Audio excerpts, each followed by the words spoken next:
के इस धरती पर बहुत दूर सिंड्रेला नाम की एक सुंदर लड़की रहती थी। सिंड्रेला की माँ को गुजरे बहुत साल हो गए थे। उसके पिता ने ही उसे पाल पोस कर बड़ा किया था। जब सिंड्रेला के पिता ने दूसरी शादी की तब उसके जीवन में बहुत बदलाव आया। उसके पिता की नई पत्नी और उनकी 2 बेटियां सौतेले पिता के घर रहने आए।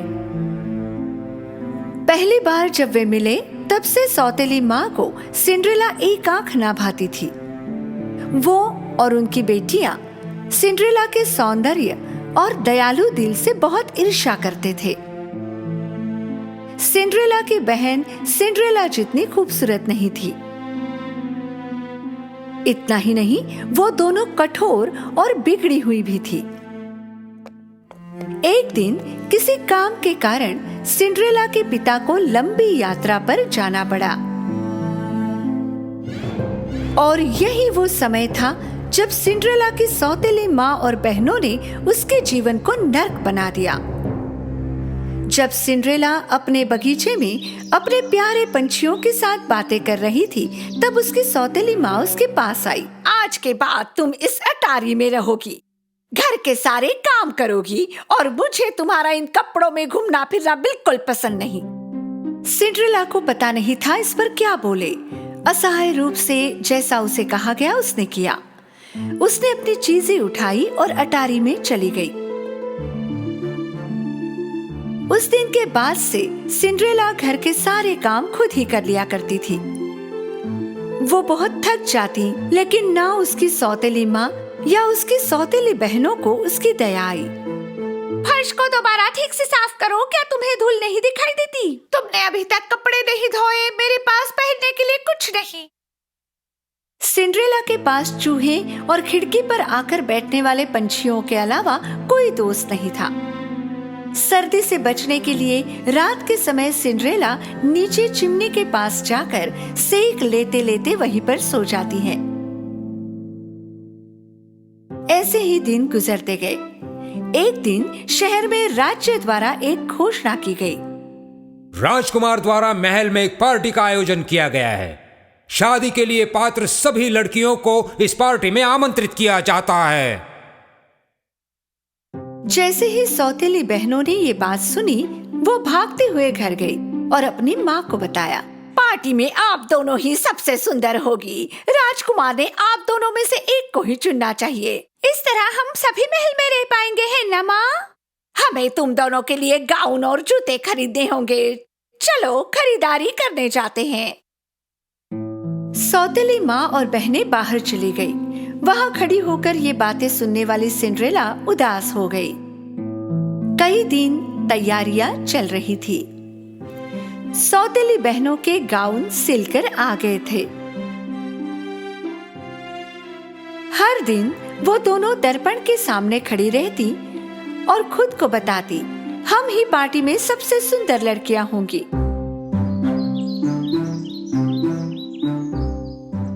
आखिर वो दिन आ ही गया।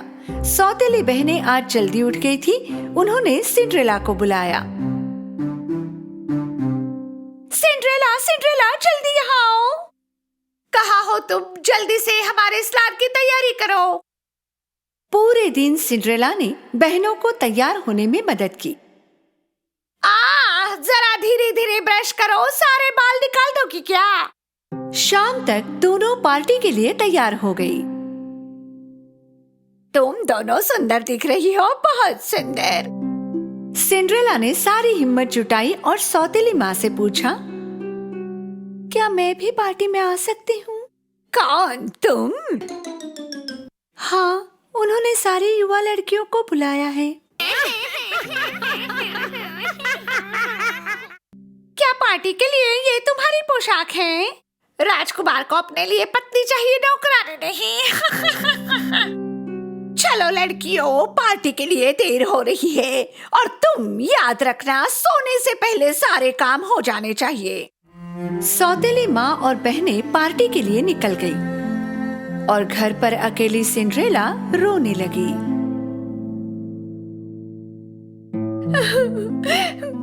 पार्टी में क्यों नहीं जा सकती?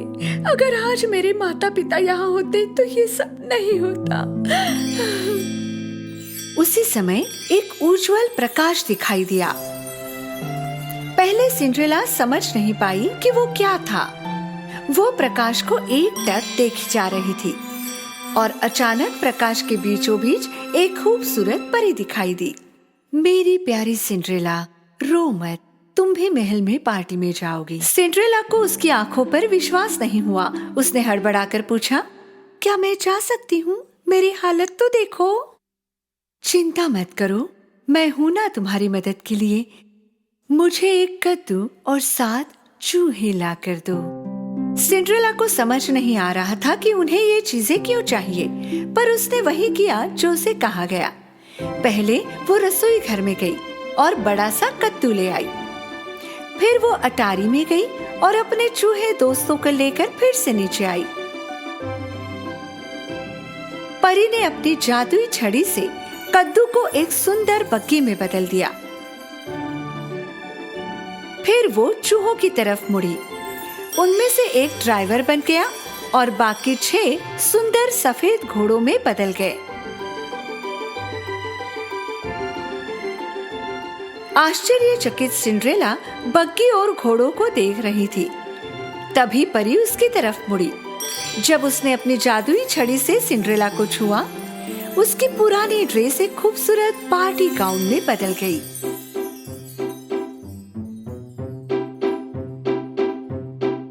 और उसके पैरों की चप्पल सुंदर कांच के जूते में बदल गए। मैं राजकुमारी की तरह दिख रही हूँ। अब पार्टी में जाने का समय हो गया है, पर भूलना मत, जैसे ही घड़ी में 12 बजते हैं तुम घर चले आना, क्योंकि उसके बाद तुम पहले जैसी हो जाओगी। सिंड्रेला ने परी को बहुत ध्यान से सुना। फिर वो बग्गी में बैठी और महल की ओर चल पड़ी। उसकी खूबसूरत बग्गी महल के सामने जाकर रुक गई। जब सिंड्रेला ने भव्य दरवाजों से महल में प्रवेश किया, सबकी आंखें उसे ही देख रही थी।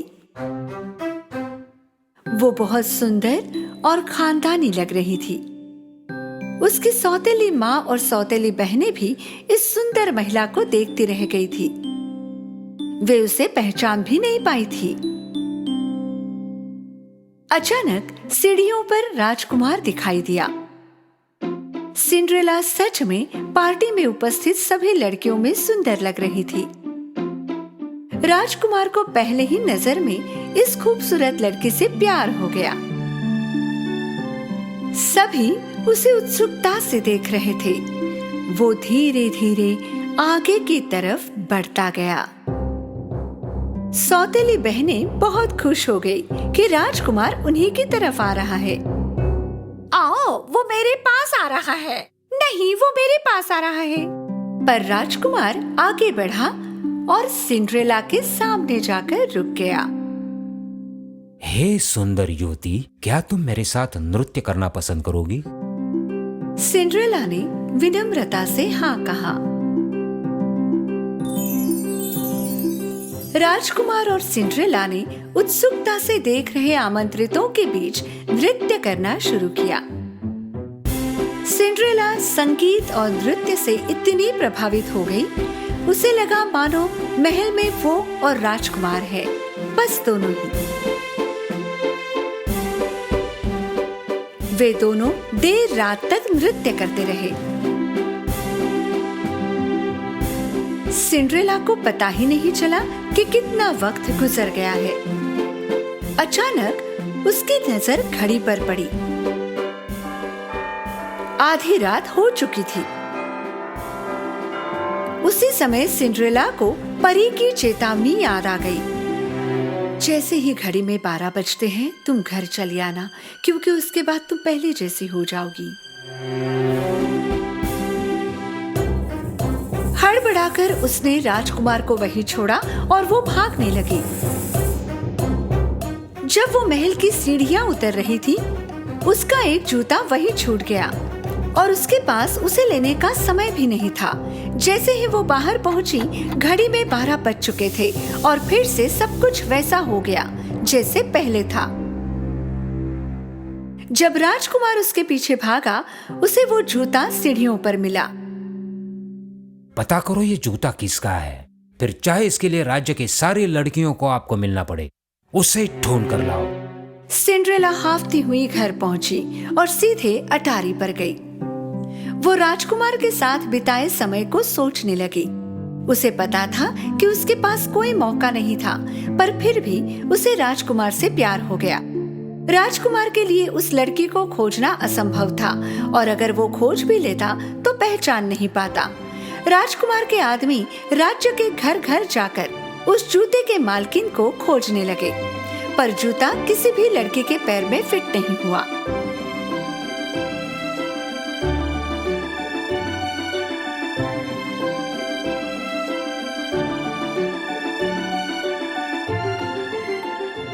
अंत में राजकुमार के आदमी सिंड्रेला के घर पहुंचे। सिंड्रेला राजकुमार की गाड़ी को घर के सामने देखकर बहुत खुश हो गई।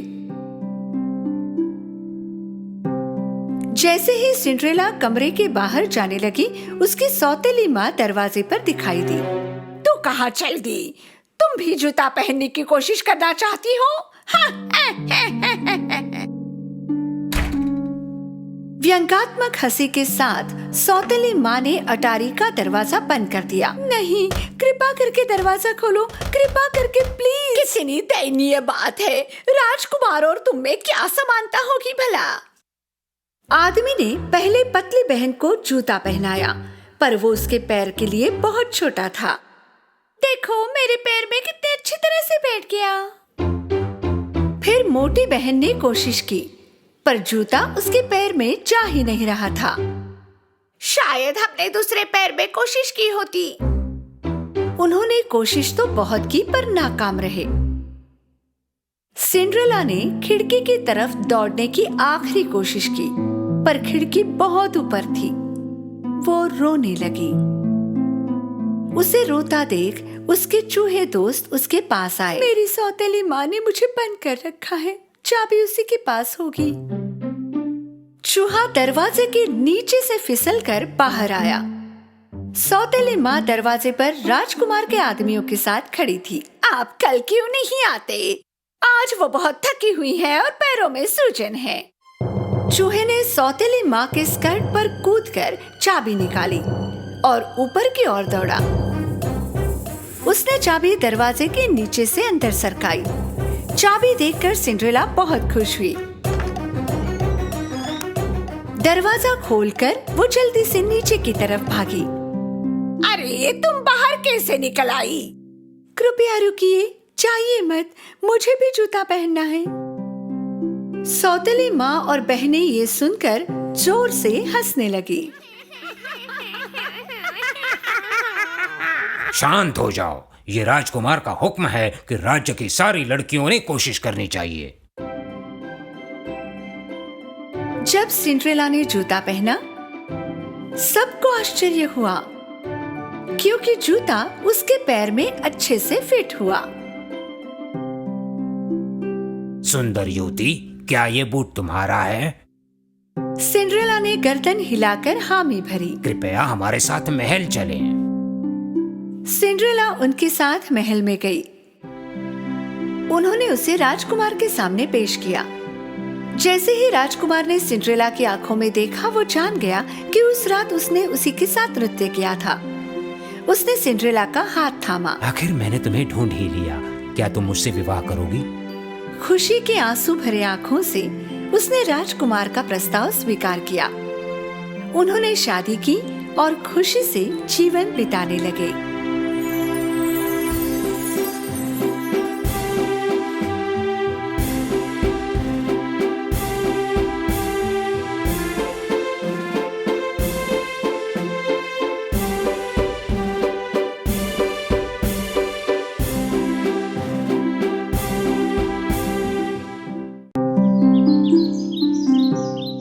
एक समय की बात है, एक गरीब विधवा औरत अपने बेटे के साथ रहती थी।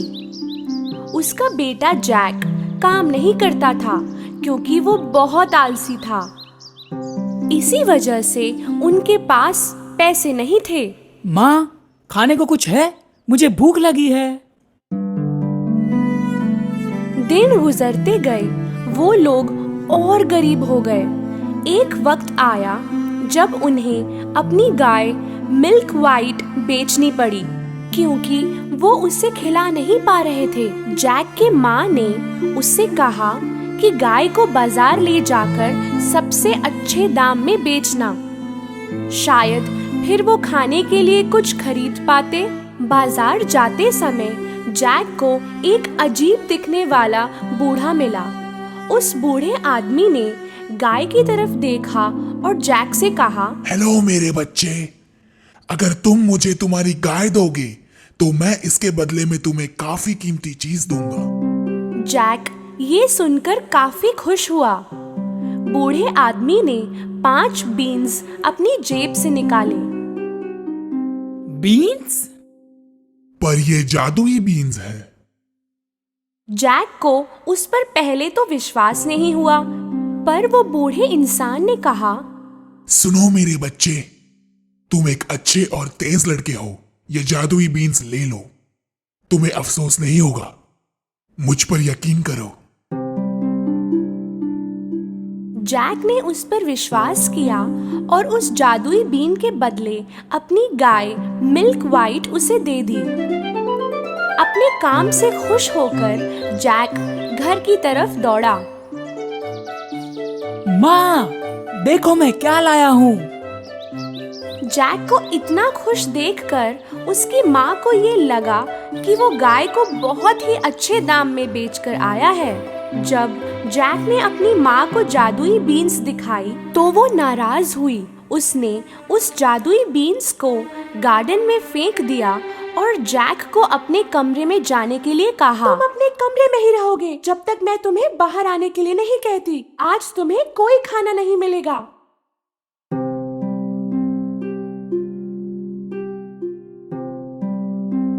सुबह जैक ने अपनी खिड़की से बाहर झांका तो वो हैरान हो गया।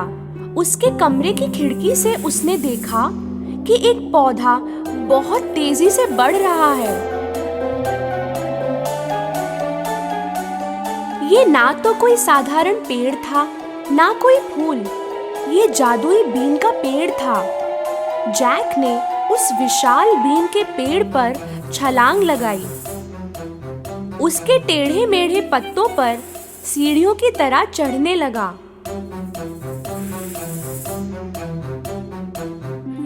कुछ देर चढ़ने के बाद उसने अपने आप को एक अजीब जगह पाया। वहाँ सब कुछ बड़ा था। उसने एक फूलों से भरा रास्ता देखा जिसके किनारे पे एक बड़ा सा घर था। जैक घर की तरफ पहुंचा और उसने दरवाजा खटखटाया। एक विशाल औरत ने अंदर से जवाब दिया, मैं आपसे पूछने वाला था कि आपके पास कुछ खाने को होगा? हाँ है, पर तुम्हें मेरे पति के आने से पहले जाना होगा यहाँ से। मेरे पति को छोटे बच्चे बहुत पसंद हैं, वो उन्हें खा जाते हैं। जैक बहुत डरा हुआ था पर उतना ही भूखा भी था। जैसे ही वो कुछ खाने के लिए टेबल पर बैठा, उसने सुना कि कोई गहरी आवाज में बाहर बात कर रहा था। मुझे बच्चे की खुशबू आ रही है, कच्चा या पक्का कुछ भी चलेगा, मैं उनको ढूंढ के ही रहूंगा। उस औरत ने जैक को आवाज दी, अभी के अभी ओवन में जाकर छुप जाओ बच्चे। जैक ओवन में जाकर छिप गया। वो राक्षस किचन में जाकर सूंघने लगा। मुझे बच्चे की खुशबू आ रही है। क्या कह रहे हो जी? शायद आपको उस मीट की खुशबू आ रही है जो मैंने कल बिल्ली को खिलाया था। खाना हो जाने पर वो राक्षस अपने सोने के सिक्के गिनने लगा।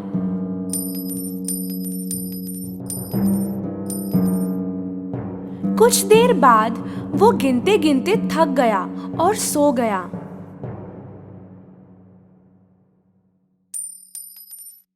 जैक अवन से बाहर आया और उसने सोने के बैग को लिया। उसने बैग को बीन के पेड़ के नीचे फेंका और वो पेड़ से नीचे उतरने लगा।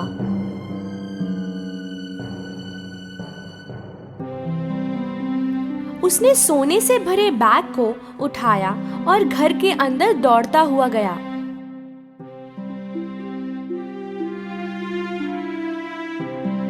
जैक की माँ ने सोने को देखा तो वो बहुत खुश हुई। उस दिन के बाद वो कभी गरीब नहीं रहे। लेकिन कुछ महीनों बाद जो कुछ भी सोने का उनके पास था वो खत्म हो गया। जब और कोई रास्ता नहीं था, जैक फिर से बीन के पेड़ पर चढ़कर उस राक्षस के घर पहुंचा। पिछली बार जब तुम यहाँ आए थे तब हमारा एक सोने का बैग चोरी हो गया था। पर फिर भी उसने जैक को प्यार से अंदर बुलाया। थोड़ी देर में राक्षस घर पहुंचा। मुझे बच्चे की खुशबू आ रही है। कच्चा या पक्का कुछ भी चलेगा, मैं उनको ढूंढ के ही रहूंगा। राक्षस की आवाज सुनते ही जैक अवन में जाकर छुप गया।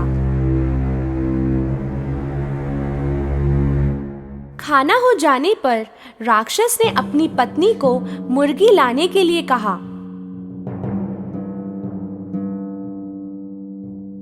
जब पत्नी मुर्गी लाई, उसने उस मुर्गी को अंडा देने को कहा। जैक को ये देखकर ताज्जुब हुआ कि उस मुर्गी ने सोने का अंडा दिया। और जब राक्षस सो गया, जैक अवन के बाहर आया और उसने मुर्गी को उठाया और नीचे की तरफ दौड़ा। सोने के अंडों की वजह से जैक और उसकी माँ फिर से अमीर हो गए थे। पर कुछ समय बाद जैक ने फिर से अपना लक ट्राई करने की सोची और वो बीन के पेड़ पर चढ़ गया। इस बार वो राक्षस के घर में छुप के घुस गया, उसकी पत्नी से छुपते हुए, और बड़े से कॉपर के पॉट में जाकर छुप गया। थोड़ी देर बाद राक्षस आया। मुझे बच्चे की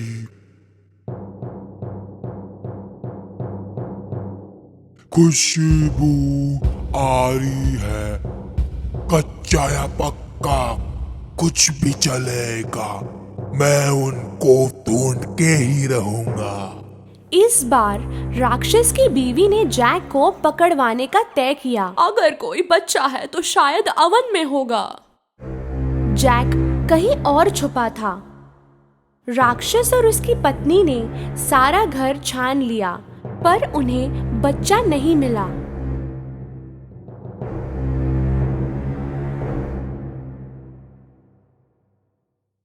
खाने के बाद राक्षस ने सोने की वीणा टेबल पर रखी और उसे बजाने का आदेश दिया। वीणा बजने लगी और राक्षस सो गया।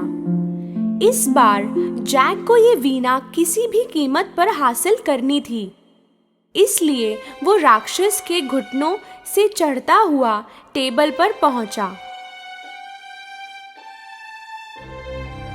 पर कुछ ऐसा हुआ जो वो सोच भी नहीं सकता था। हेल्प! वीणा चिल्लाई। जैक ने वीणा को अपने पीठ पर लेकर टेबल से छलांग लगाई। राक्षस उठ गया और जैक के पीछे दौड़ा। जैक बीन के पेड़ से तेजी से उतरने लगा और राक्षस उसके पीछे। जब वो घर पहुंचा, जैक ने अपनी माँ को बुलाया। माँ, जल्दी, और आरी भी साथ लाना। उन्होंने बीन के पेड़ को काटना शुरू किया।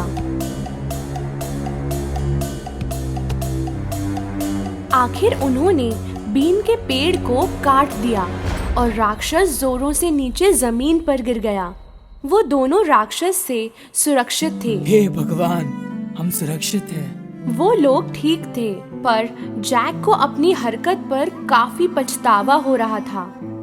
वो अपनी लालच की वजह से आज जान खो बैठता। उसने अपनी माँ को वादा किया कि वो कभी भी चोरी नहीं करेगा और वो कल से बहुत मेहनत करेगा। उस दिन के बाद जैक और उसकी माँ कभी भी गरीब नहीं रहे। हाँ, उनके पास सोने के अंडे देने वाली मुर्गी थी मदद के लिए, पर जैक ने भी काम करना नहीं छोड़ा।